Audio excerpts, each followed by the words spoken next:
table talk time. Table talk time. Here, TTT and yay. TLC. Monday, fantastic, awesome. When we talk about the weekend sermon, and we have special guests who talk about it with me. Yes, So that makes me feel good because I feel special. Okay, nice. Yeah, great. yeah. Well, and I think it's especially appropriate just given the message about worry and anxiety that we have a clinical therapist right here. Yeah, well, as I shared with you earlier, I couldn't help as I was listening on Sunday to kind of click into like the therapist, psychologist mode of thinking about, how does anxiety impact us and what's the difference? And, because we hear that word a lot in our culture. It's in some ways from my perspective, I think it's unfortunate that we use anxiety for a lot of things. And from a clinical level, anxiety is a really severe disorder. It's not just simply, I'm worried about, my roof leaking, because the shingle came off. I mean, this is something that can be very debilitating. So I really did appreciate that you, at one point, tried to make that distinction in the sermon about the difference between worry, concern, and clinical anxiety. So kudos to you for that. Thanks. Because we were talking about, so the title was The Peace of the Underdog, but it's really talking about how you can have peace despite your circumstances. That's how Paul was talking about the things in Philippians 4. But Jeff and I had a good conversation just earlier about that difference. Like, how do you know when your worry is like too much? Like the kind of worry that I was speaking about, like for me was kind of like, it's kind of like the normal worry that comes with life. And as human beings, like that's how we're wired. That if we weren't worried or even fearful of some things, like it's a helpful way that our bodies and our brains are made, because it does keep us safe at times. It can help prepare us to think forward. It can actually be like a helpful thing, but from a clinical perspective, how do you know like when it's too much? How do you know when, okay, I just had a sleepless night and I was thinking about these things that are going on, like how do you know? So clinically, the key issue is daily functioning. How is it impacting your daily functioning? Like, I think one example that I've shared with you, I've shared with others, is that you'll hear a lot of people say, I'm OCD, because they like their house really nice and tidy, which is not a bad thing. Right, it's like, I need to have like this street, so. But OCD is considered an anxiety disorder. And the reason it is that deep clinical OCD is that people repeat behavior patterns in order to feel like they have some control over the environment, because what their mind's telling them is everything is chaotic and out of control. Where the issue of daily functioning comes in, if those behavior patterns become so problematic that it keeps them from being able to do their job at work, or to care for their children, or to just to be able to go out to a grocery store. For instance, another one you hear a lot about is social anxiety, people afraid to go out in crowds. Right, well, then they need to eat and they can't go out to a grocery store. And so, they have to come up with other ways to try to get food just so that they can live, because it paralyzes them, And usually, I'm not going to say all, but usually you can, if you trace a person's story back far enough, you can find that there were a series of events, or maybe even a single event in their life, that was so traumatic, it had such a profound impact on them that it altered the way that they view the whole world around them, and now it impairs functioning.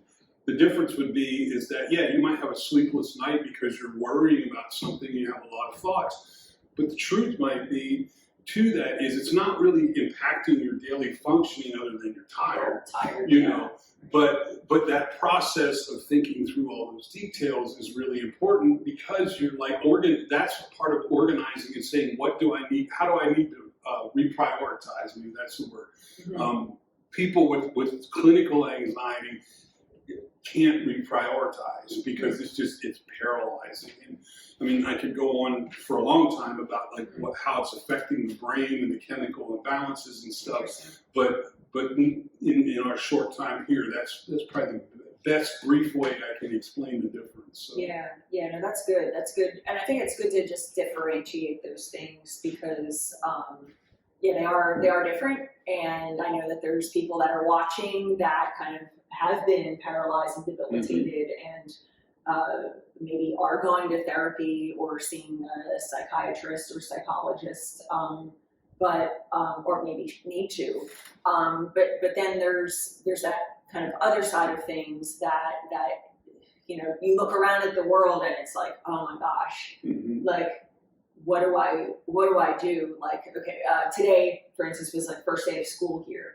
Oh yeah. Pennsylvania, and which is just like with the school boards and mask things and other states, having the schools shut down because of COVID, and parents and what's going to happen, and people that have, grandparents living at home that are immunocompromised, like all these different things that I know a lot of people that are concerned, and that they've been thinking, like, how do I fix this? How do I figure things out? And I know we have good friends that are down in Louisiana and they're getting hit by a hurricane today. Yeah. And like, there's lots of, and then you look around at the world and between Afghanistan and Haiti, and there's just so many things that it's like, we have people asking, is this the end times? Yes. Is Jesus coming? And you're like, okay, we're not going to actually go there in this in this talk with that piece. But in the meantime, there's just so many things to consider. And well, my answer to that is yes, he's coming, but he we is don't coming, know but when. we don't know when. Jesus said that. Jesus told us that, so we're going to take Jesus for that. Yeah.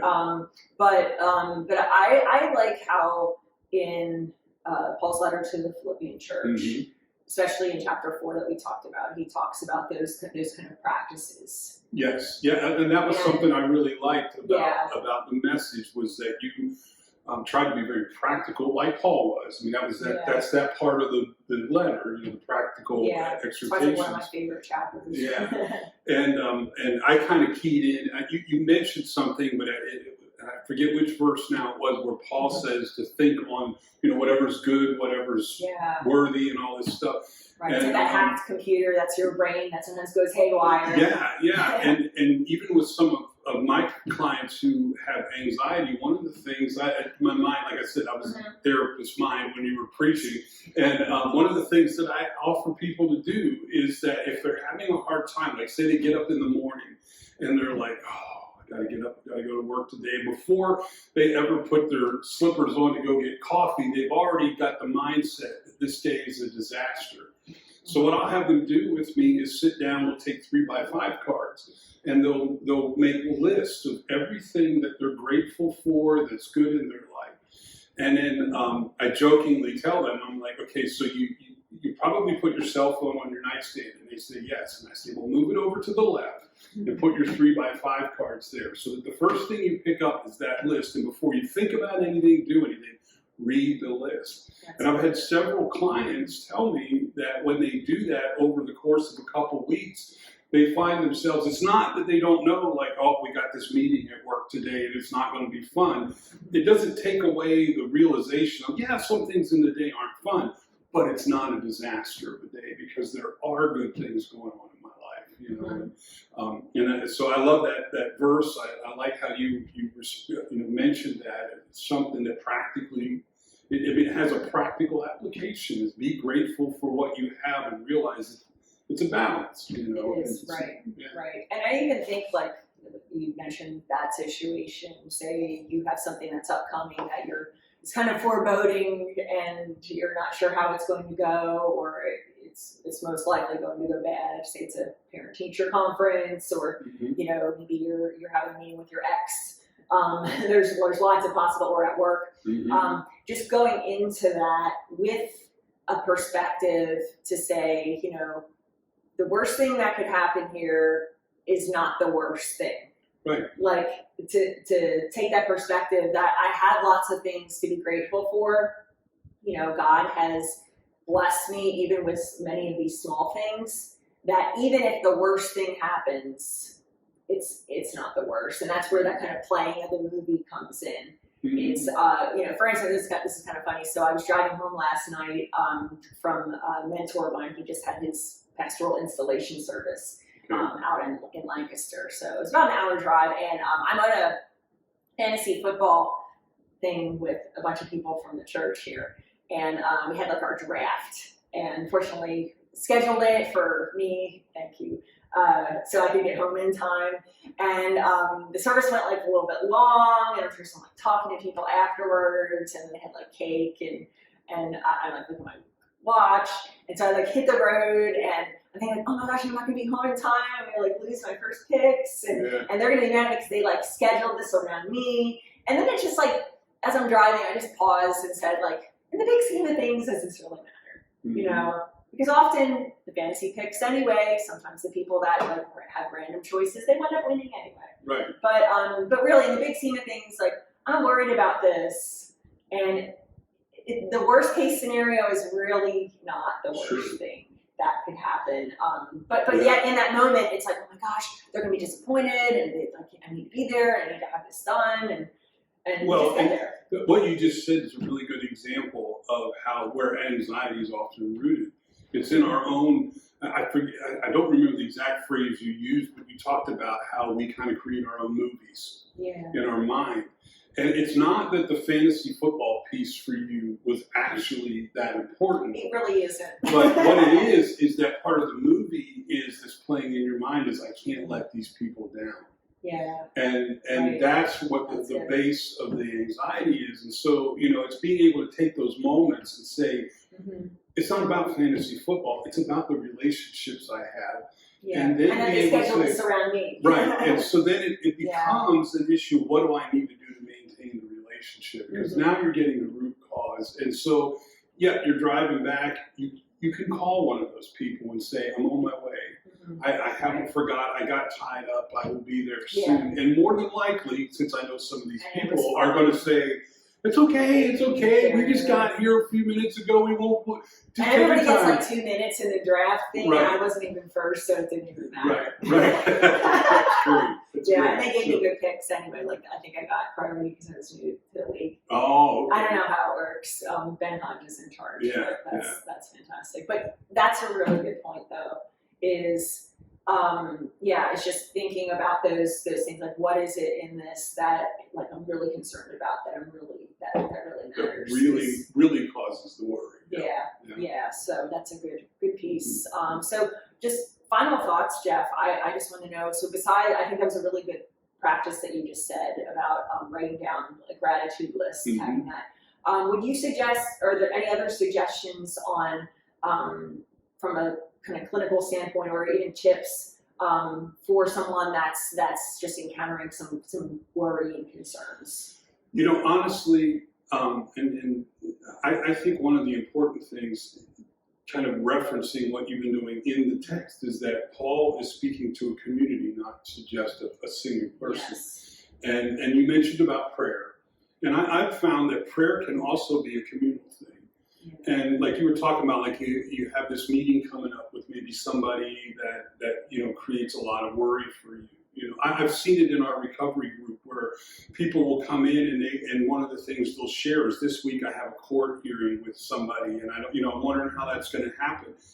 We stop and take time and let them talk. We pray for them. We give feedback for them. I think one of the greatest things is to realize whenever you're not alone. Even you might be in that, situation and you're, by yourself, but to have that person that you've connected with, that's a brother or sister in Christ, or a close friend that will call you afterwards. Or send you a text. Or send you a text. I mean, everybody, after this guy went to his court thing, we have a little group text, and everybody was like, how'd it go? How are you doing? That kind of stuff. Encouragement. And so use the community.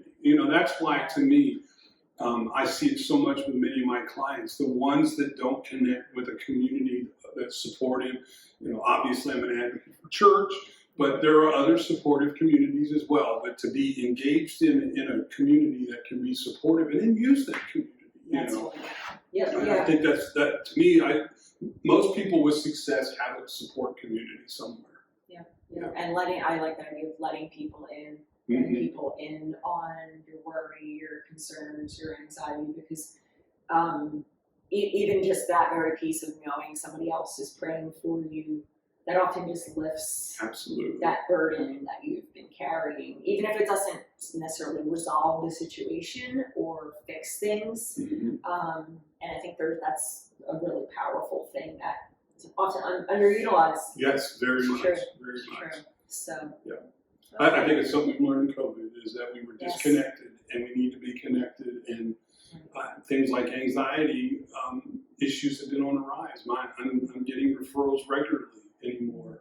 Can't keep up with them because of that. So, I encourage people to connect with a community of faith and use those connections. Yeah. And just a little side pitch here. Okay. Table groups are starting in a couple of weeks. It's They a great are. opportunity to start building those connections. So, Yes, yep. And even if you're somewhere else or in the community but unable to meet in person, we also have a Zoom option too. So just let us know. We'd love to connect you, and they'll meet for about I think 6 to 8 weeks. I'm not sure exactly how long, but it'll be once a week and have a discussion and build those relationships. Yeah.